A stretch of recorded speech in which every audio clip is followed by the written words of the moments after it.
संसार में जहाँ ये जन्म लेता है और एक दिन इस संसार से रुखसत भी होना है, तो ये जीवन जो है इसको कैसे जीना है। अपने सारे कामकाज, कर्तव्य, रिस्पॉन्सिबिलिटीज को निभाना तो है ही, पर सबसे पहले अपने आप को इस परमात्मा से एक करना है। जो एकत्व का बात है वो आपसी इंसानों का एक होना बाद में हो संभव होगा। पहले अपने आप को इस परमात्मा से एक कर लें और फिर ये परमात्मा जो हर एक में है, फिर ये एक कॉमन फैक्टर जब इस परमात्मा से एक हो गए, इसको जीवन में बसा लिया, हर पल इसके एहसास में रहे, तो हर एक में इसका निवास, हर जगह इसका निवास, और फिर ये एकत्व पूरे ब्रह्मांड से ये स्थापित हो जाना बहुत ही स्वाभाविक हो जाता है। तो कैसे संतों ने यही सिखाया हमेशा अपने जीवन को इस तरह जी के कि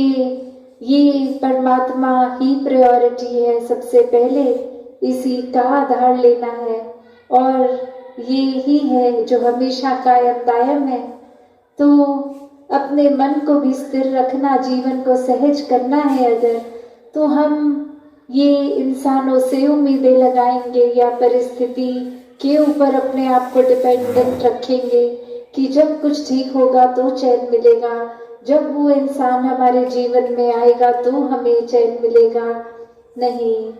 ये तो परमात्मा ने अपना अस्तित्व इस तरह रखा है कि ये हर जगह स्थिरता से है,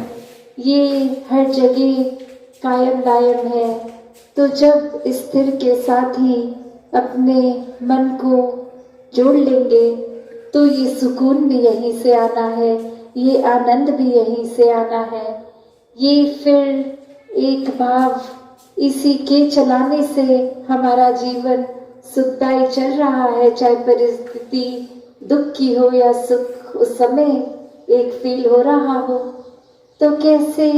इस निराकार के आश्रय जो रहते हैं वही वाक्य में ही एक असली जीवन संतों का जी रहे हैं, क्योंकि जब परमात्मा जीवन में आ गया तो हर एक के प्रति आदर, सत्कार, प्यार, प्रीत, ये वो वचन भी, ये वाणी भी विनम्र हो जाती है। एक मधुरता जीवन में है, हर एक तक फिर वो प्यार का भाव ही पहुंच रहा है। फिर किसी को कुछ सेवा भाव, किसी के लिए कुछ देने से पहले ये मन सोचता नहीं है कि क्या ऐसा करने से मेरा कोई फायदा है या नहीं, पर हर एक के प्रति प्रेम का ही ये भाव है जो ये सेवा भाव भी बन रहा है कि ये परमात्मा से जो प्यार है और सभी में ये परमात्मा है, तो किसी इंसान के लिए सेवा करने का भी भाव इस परमात्मा की ही सेवा है। तो ऐसे ही भावों को जब मन में रखते हैं, और यही शिक्षा कण कण से भी मिलती है कि ये संतों का जीवन हर एक के लिए है, ऐसा ही जीवन हमारा होना चाहिए। जैसे ये सूरज अगर रोशनी दे रहा है तो कोई भेदभाव नहीं कर रहा, ये रोशनी हर जगह के लिए है। वो हम पे है कि हम ये भेदभाव नदियां या प्रकृति की कोई भी ऐसी चीज नहीं करती कि हम समाज के किसी एक वर्ग के लिए ही हैं, दूसरे वर्ग के लिए नहीं है। ये फल फूल पेड़ अपने लिए नहीं उगाते हैं, ये पक्षियों के लिए, इंसानों के लिए, जानवरों के लिए है। तो अपने लिए ये स्वार्थ होकर नहीं जीवन जीना। ये संतों ने जहाँ सिखाया कि कैसे हम अगर उस तरह भी देखें कि काम जिस चीज का जो है वो अपना बखूबी वही काम कर रहा है।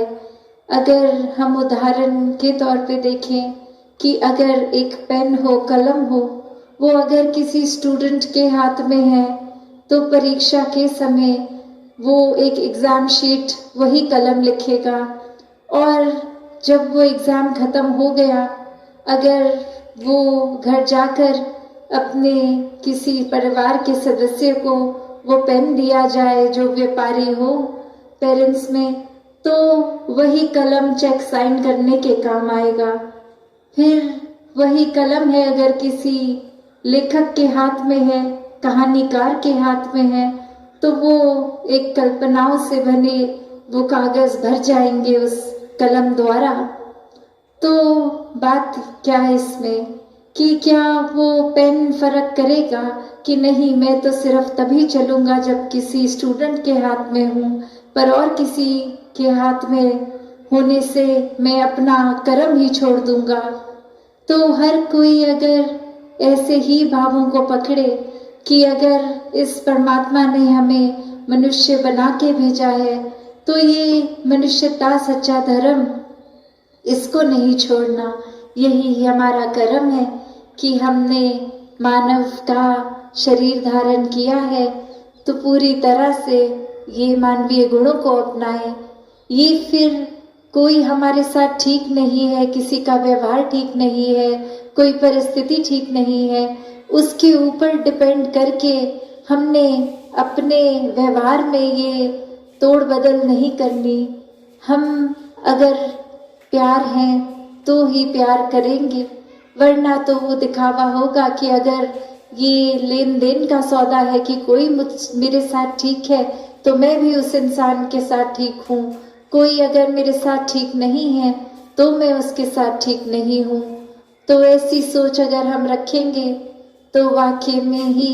ये एक बेसिक चीज़ जो इंसान बने हैं तो अपनी ये मनुष्य की लक्षणों को ही खो रहे हैं। अगर ये चतुर चालाकियों से ही जीवन जीना है तो फिर ये एक सहज जीवन है ही नहीं। ये बहुत ही एक शातिर होकर अपने फायदे के लिए या सिर्फ अपनी प्रशंसा के लिए या हम कितने श्रेष्ठ हैं ये औरों को दिखाने के लिए ऐसा बनावटी दिखावट